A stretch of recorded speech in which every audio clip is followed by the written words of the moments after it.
Bonjour, bienvenue à Question de croire, un podcast qui s'intéresse à la foi et la spiritualité, une question à la fois. Cette semaine, est-ce que les églises peuvent demeurer sur les médias sociaux?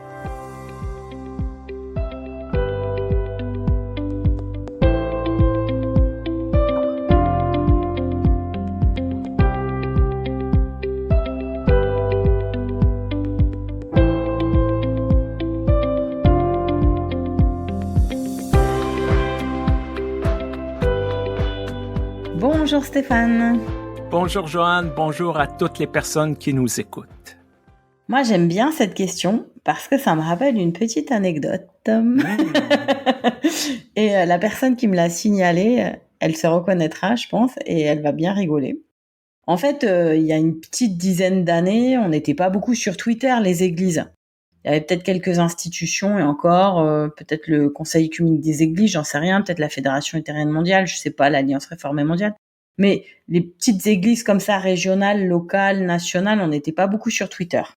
Et à un moment donné, l'église dans laquelle j'ai servi pendant assez longtemps, l'Union des églises protestantes d'Alsace et de Lorraine, a essayé un petit peu d'être sur Twitter et a confié ça à un pasteur qui s'estimait assez au courant des différentes choses et puis qui aimait bien être dans le move, dans la place, voilà, un peu branché.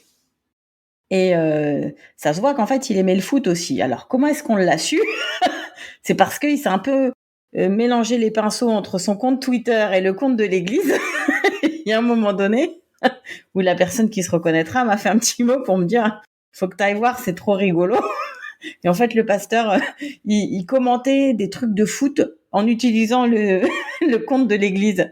Ce qui, dans le fond, est plutôt sympa, je trouve, parce que du coup, ça fait que l'église s'intéresse un peu à tout et à tout le monde. Mais je pense que c'était pas ce qu'il voulait faire à la base.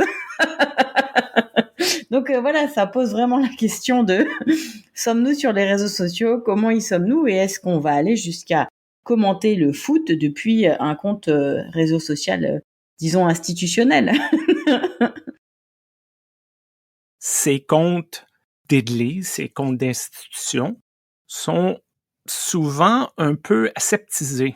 Il n'y a pas de plaisir. Il y a un côté un peu ludique dans les médias sociaux. Lorsque moi, je mets des trucs, des fois, j'aime faire des blagues. Peut-être pas toujours drôles, mais je donne mes opinions. Et peut-être que les églises, lorsqu'elles trouvent les bonnes personnes, peuvent peut-être être un petit peu moins coincées et de dire, regardez, on fait telle chose, puis ça peut être drôle, ça peut être un clin d'œil. Je pense qu'il y a moyen de naviguer ça, mais je pense qu'il y a trop de gens qui ont peur de peut-être qu'une personne pourrait peut-être penser et comprennent mal les codes et la culture des médias sociaux. Alors c'est clair que déjà il y a une culture dans l'église et puis certains langages et un code, c'est ce qui fait que 95% des gens ne traversent pas la porte d'une église, même si il ou elle en aurait un peu l'envie, c'est parce que on se dit moi je vais pas bien comprendre ce qui se passe, etc. Et ça se sent aussi dans la façon de communiquer sur les réseaux sociaux. Et moi c'est vrai que j'ai souvent eu des feedbacks, mais très souvent de gens qui me disaient mais comment tu peux poster ça alors que tu es associé à telle institution alors. Et moi je leur dis toujours en fait, avant toute chose je suis Joanne, suiveuse du Christ. Il se trouve que je suis au service de telle église et donc je vais essayer d'en respecter un maximum la déontologie. Mais ma parole personnelle, celle que je poste au moment où je suis pas en train de représenter mon église, elle continue à m'appartenir. Et ça, c'est quelque chose d'assez compliqué parce que dans l'autre sens aussi, il arrive très souvent que des gens, voire même des collègues, me fassent des messages pour me dire « Est-ce que tu peux me faire de la pub pour ci ou ça parce que toi, tu as une certaine audience ?» Mais je leur dis « C'est pas OK parce que, une fois de plus, je suis la porte-voix de moi-même. » Et donc, si je me mets au service des autres, c'est qu'on a un projet commun, comme toi et moi. On se partage nos trucs, on a un podcast commun, c'est normal, on en parle. Mais si t'as pas un vrai projet avec moi et que tu veux juste te servir du fait qu'il y a des gens qui sont intéressés de rentrer en contact avec moi et ma façon d'annoncer l'évangile, il n'y a pas de réciprocité, il n'y a pas de projet derrière, on est juste dans de la com. Moi, je fais pas de la com pour de la com, que ce soit pour une église, que ce soit pour d'autres personnes, moi, je fais du sens en fait. Et c'est ce sens-là qui souvent manque dans les réflexions autour de la communication sur les réseaux sociaux. J'ai eu aussi ce genre de demande et c'est souvent: «Ah, toi, tu connais ça». Mais si je connais ça, c'est que je l'ai appris. Essentiellement, j'ai commencé mon ministère, numérique à la fin quarantaine, début cinquantaine. C'est pas comme si j'étais un jeune qui a toujours vécu avec ça, non. Je suis arrivé à un certain moment, je me suis rendu compte qu'il y avait un besoin. Comme on dit ici, je me suis retroussé les manches et j'ai plongé et j'ai écouté des tutos, j'ai lu des articles, j'ai fait des erreurs, beaucoup d'erreurs pour essayer d'arriver à quelque chose. Mais ce que j'ai remarqué aussi dans mon église, tu me diras peut-être que c'est la même chose pour toi, il y a une culture de peur envers les médias sociaux. Mmh. J'ai même eu des formations sur les médias sociaux et comment qu'on nous enseignait que c'était dangereux, qu'il fallait faire attention, on pouvait pas faire ci, on pouvait pas faire ça, au lieu de nous enseigner une bonne façon d'évangéliser les gens. Mmh. C'est toujours la même chose. Ma statistique date un peu, probablement c'est plus, mais à l'époque, c'était les gens passent 4 heures en moyenne par jour sur leur téléphone. Mmh. C'est là que ces personnes sont. Pourquoi qu'on n'est pas capable, en tant qu'Église, d'être à cet endroit-là, avec les codes, avec la façon de faire? Oui, ça demande de l'apprentissage, mais si on est capable de lire un texte sur une nouvelle approche théologique, on est capable d'apprendre. Je dis pas que c'est pour tout le monde, mais j'ai de la difficulté à croire qu'il n'y a seulement qu'une petite poignée de gens qui sont capables de le faire. Moi, je pense qu'il y aurait plein de gens qui pourraient être sur les médias sociaux d'une manière positive, d'amener le message de l'Église, amener le message du Christ, si on leur donnait la chance de le faire, si on leur donnait la permission de le faire.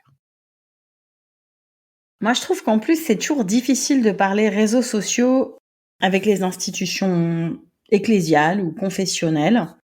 La plupart des personnes qui sont à la tête de ces institutions, bon, bah, elles ont tout juste un peu plus que nous, hein. C'est-à-dire que c'est nous dans 5 ans. Donc, on peut dire que c'est pas des digital natives. Là, vraiment, on en est sûr et certain.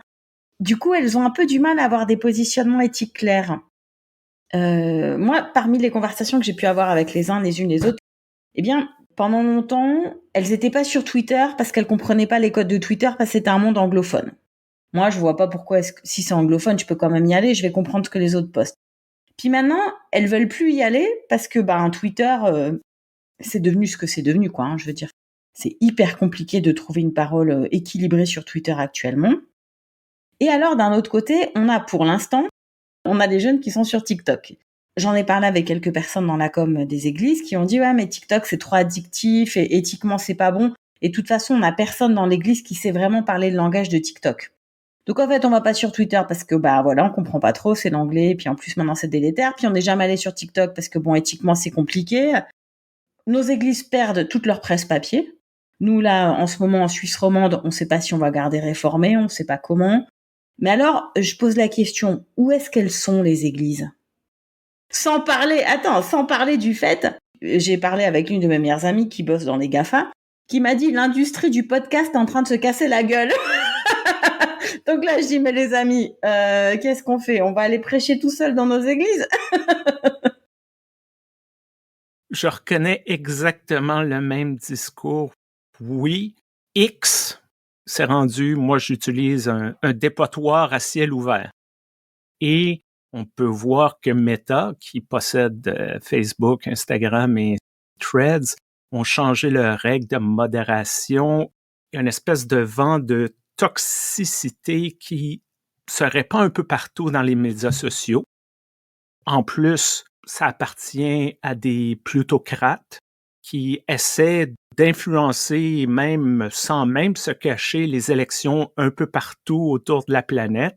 Et on peut se poser la question, être là, est-ce que c'est cautionner ce pouvoir-là? Est-ce que c'est un peu vendre son âme au diable? Est-ce que ça ressemble un peu, je pensais Jésus, les tentations dans le désert, lorsque le diable dit « Prosterne-toi devant moi et tous ces royaumes de la terre seront en toi », est-ce que c'est ça qu'on fait?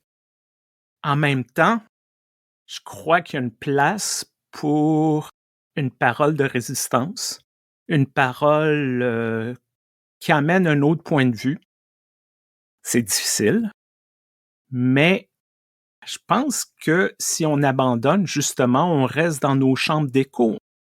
On se parle entre nous, on se trouve bon, on se trouve beau, mais ça n'a pas de résonance à travers l'ensemble de la société. Puis après, on se demande, mais pourquoi les gens ne nous connaissent pas? Pourquoi que les gens ne veulent pas nous parler si on ne fait pas l'effort d'essayer de rejoindre les autres?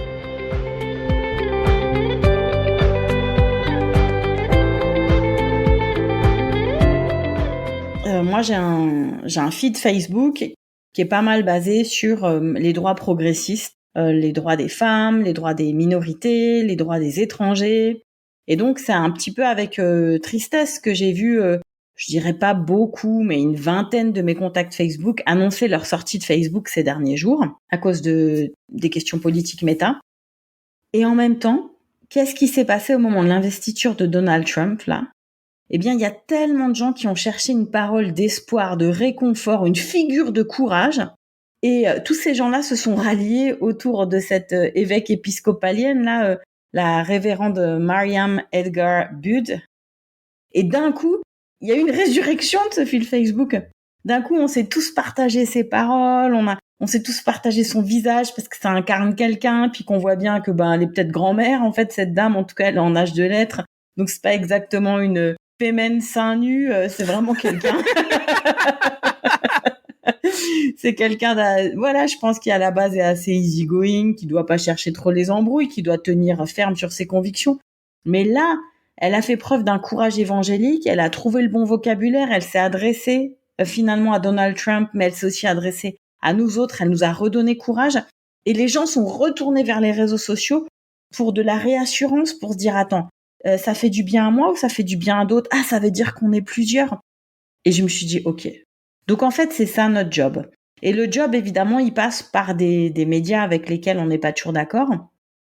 Mais moi, du coup, je vais pas quitter Facebook. Je vais pas quitter Twitter. Je vais pas quitter tous ces trucs-là. Mais en fait, c'est ça mon job de bergère. La bergère, elle peut conduire, mais ça, c'est fini. Nous, les pasteurs, on n'est plus là pour dire la tendance ou quoi. Nous, on accompagne, en fait. En fait, en gros, on n'a plus de troupeau. On a des gens qui savent où ils veulent aller. Ils savent où ils veulent paître. Ils savent ce dont ils ont besoin. Et nous, si on veut un petit peu les accompagner et prendre soin d'eux et d'elles, on les suit, en fait. Donc moi, je vais faire ça. Et cette leçon qu'elle m'a donnée, cet évêque-là, Mariam Edgar Budd, c'est une leçon que je vais garder en moi pour super longtemps. À plusieurs reprises, je te parlais du rôle de l'Église pour créer la communauté ou créer une communauté. Et c'est une des forces des médias sociaux. Peut-être que si on arrête de penser qu'on va convertir l'ensemble des gens qui vont voir nos messages, nos mèmes, nos vidéos, nos podcasts, et se concentrer vers les personnes qui sont à la recherche d'une communauté, qui sont à la recherche d'un message d'espoir, un message positif. On peut tirer notre épingle du jeu, de dire, je parle aux personnes qui veulent m'entendre. Les autres, tant pis.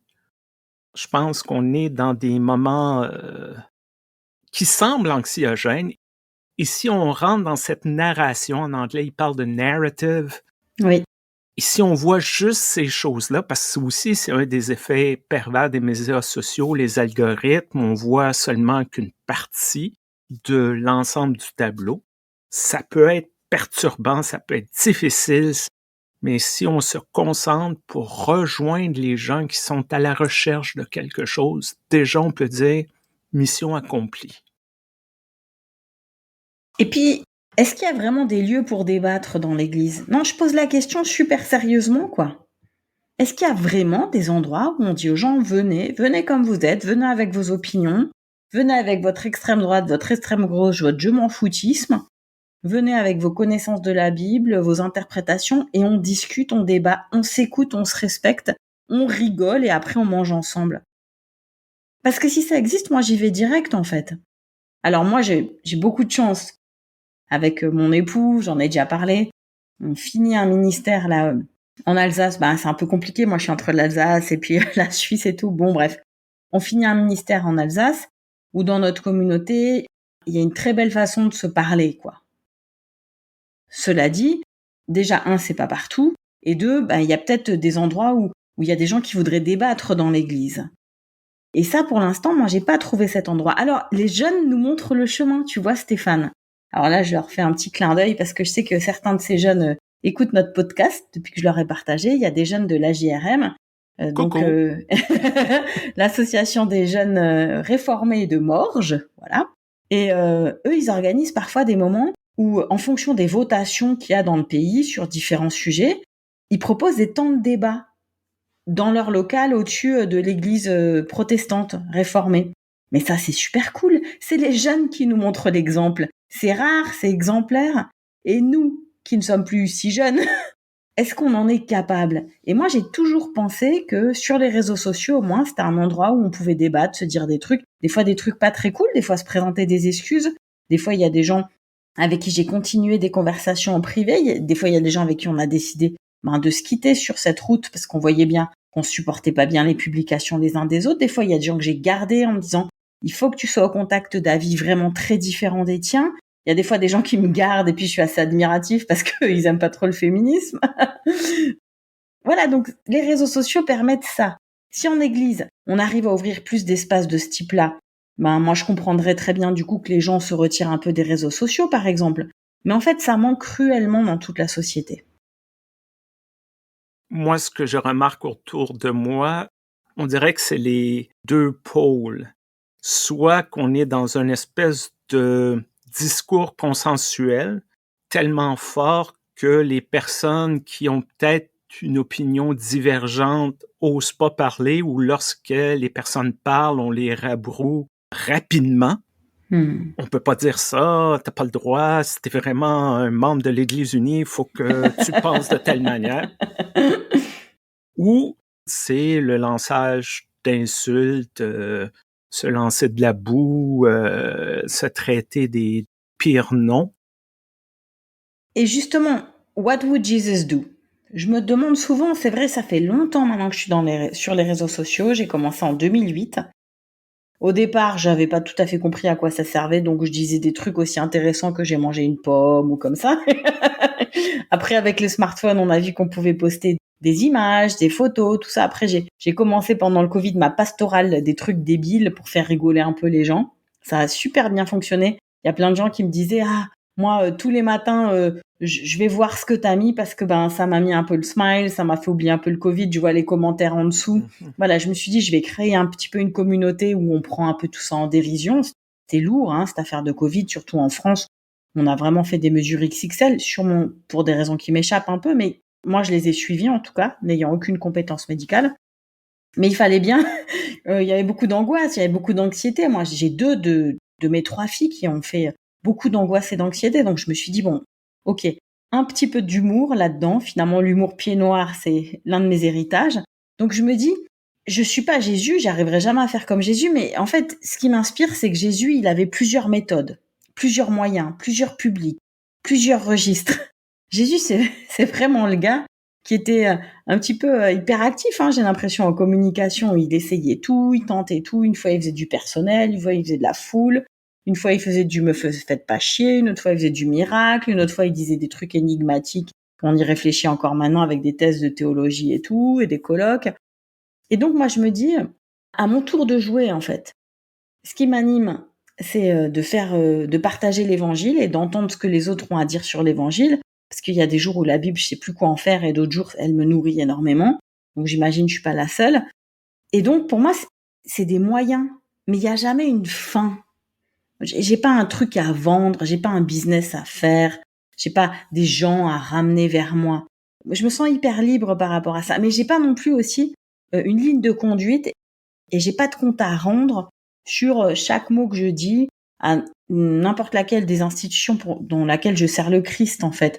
Pas d'excès, rien de discriminatoire, rien qui puisse violer les règles de confidentialité, ça c'est clair. Mais j'ai pas non plus à me restreindre dans ma communication de l'évangile. Parce que moi, je vois bien que Jésus, il était hyper multitask à ce niveau-là. Donc je pense qu'il y a une piste, quoi.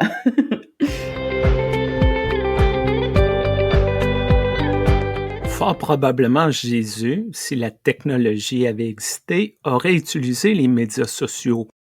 Et fort probablement, les gens qui n'aimaient pas Jésus l'auraient attaqué. Et j'aime bien l'idée que ce n'est pas une fin, mais un outil, comme un bâtiment d'église est un outil pour amener la parole de Dieu, pour créer une communauté.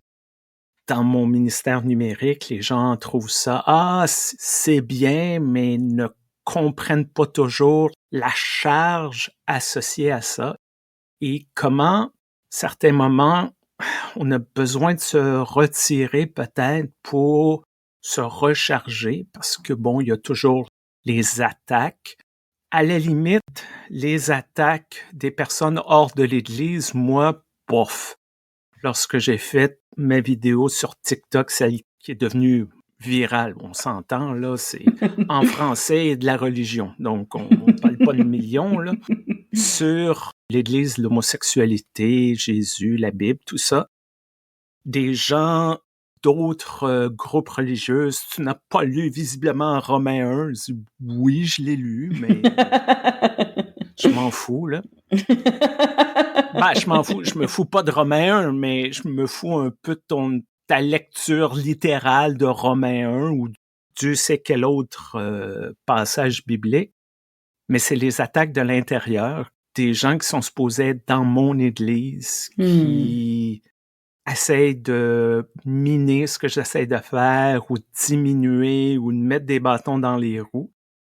Là, je me dis, est-ce que tu mets des bâtons dans les roues de ton autre collègue qui utilise un autre outil, qui utilise peut-être sa camionnette pour ramener des sans-abri dans des centres ici? Bon, il fait froid l'hiver, là, des centres pour les réchauffer. D'un outil, la camionnette, pour vivre l'Évangile, aider les plus vulnérables. Est-ce que tu y mets des bâtons dans les roues? Non, tu trouves ça merveilleux. Pourquoi tu m'attaques parce que j'utilise mon téléphone ou la caméra de mon ordinateur pour amener l'Évangile aux gens? Encore une fois, je comprends, c'est différent, c'est nouveau, mais comme tu as dit, c'est pas une fin en soi. C'est pas faire la promotion de ma personne. Non. C'est faire la promotion du Christ, du message, de dire, regardez, là, il y a peut-être de quoi de positif autour de nous, là, ça semble sombre, mais regardez dans cette direction-là, il y a peut-être de quoi de bon, là, pour vous, là. Moi, je reconnais que pour pas mal de personnes, ça a toujours été un peu dérangeant que ma famille apparaisse sur les réseaux sociaux.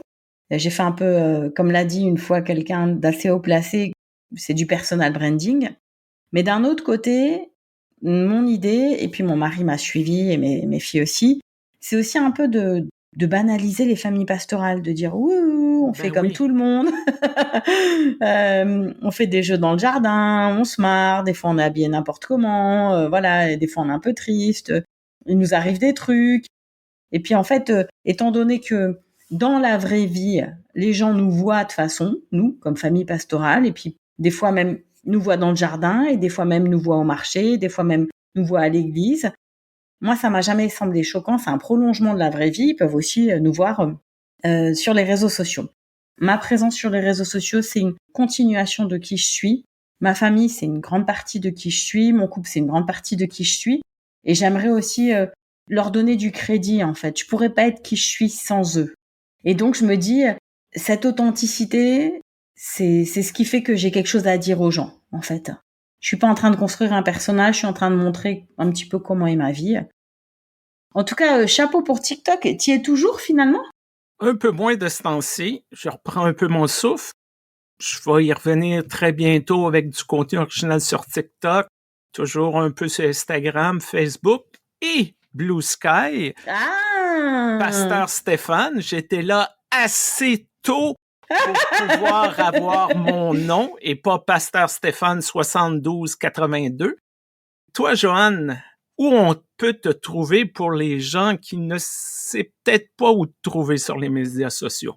Moi, je vais être la dernière des Mohicanes sur Facebook, je pense. Je quitterai vraiment une fois que j'aurai plus que des pubs pour le Viagra et puis et puis pour aller acheter des bottes militaires. Twitter, j'y suis plus vraiment. N'y allez pas pour me retrouver là-bas. Et puis, tu vois, là, tu me tends la perche. Si t'es sur Blue Sky, je vais peut-être y aller. Pour l'instant, Instagram, ça joue assez bien de mon côté. J'ai mis hyper longtemps à faire mon trou sur Instagram, à comprendre comment ça fonctionnait. C'est des codes tellement différents de Facebook. J'ai vraiment mis très, très longtemps à m'y sentir un peu à l'aise. Juste un conseil peut-être pour les gens qui voudraient faire du ministère numérique. Peut-être le meilleur conseil que j'ai reçu, c'est ne pas essayer d'être médiocre sur 8 plateformes, mais essayer de faire de bonnes choses peut-être sur une, sur Et deux. c'est ça, mais c'est très bien. Alors, franchement, merci pour ces conseils que je prends aussi pour moi-même.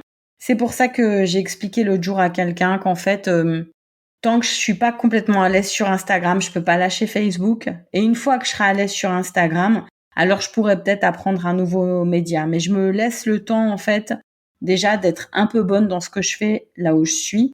Parce que c'est toujours pareil, hein. On peut prêcher à tout va et tout le temps et sans vraiment préparer ce qu'on fait, puisque c'est ça, nous on prêche sur les réseaux sociaux en quelque sorte, ou on peut se dire que pour chaque prédication, il nous faut un petit peu de temps et on le fait sérieusement. Donc j'applique un peu mes règles avec lesquelles j'ai été formée à ma présence sur les réseaux sociaux.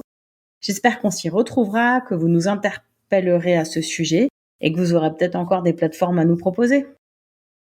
Merci, Joanne, pour cette conversation. Et quelque chose qui paraît peut-être de la vieille école, vous pouvez nous écrire par courriel. questiondecroire@gmail.com. Merci à l'Église unie du Canada, notre commanditaire, qui publie le site internet moncredo.org, qui reprend nos podcasts, qui offre des vidéos, des blogs sur des questions de foi et de spiritualité. À très bientôt, Joanne. À très bientôt.